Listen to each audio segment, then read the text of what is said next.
হরে কৃষ্ণা। সমস্ত বৈষ্ণব ভক্তবৃন্দের চরণে আমার কোটি কোটি প্রণাম। বৃন্দাবন। বৃন্দাবন এমনই একটা স্থান যেখানে মানে যাওয়ার জন্য দেশ বিদেশের লোক পাগল। কিন্তু কেন? এই দেশ বিদেশের লোক তো কলিযুগে পাগল হয়েছে বৃন্দাবনে আসার জন্য। ভগবান শ্রীকৃষ্ণ বৃন্দাবনের জন্য পাগল।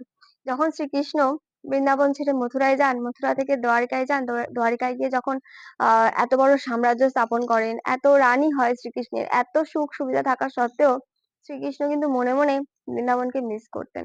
তিনি সব সময় মনে মনে যশোদা মা, নন্দ মহারাজ, গোপ গোপী, রাধারানী সবাইকে মিস করতেন এবং ভগবান শ্রীকৃষ্ণ বলেছেন যে আমি বৃন্দাবন ছেড়ে কখনোই যাব না।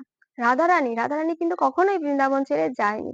পুরো জীবন রাধারানী বৃন্দাবনে কাটিয়েছেন। যতদিন কৃষ্ণ ছিলেন ততদিন তো রাধারানীও বৃন্দাবনে ছিলেন, কিন্তু কৃষ্ণ চলে যাওয়ার পরেও রাধারানী বৃন্দাবন ত্যাগ করে যাননি। এই জন্য রাধারানীর যে প্রেম, এটা সর্বশ্রেষ্ঠ। রাধারানীর কাছ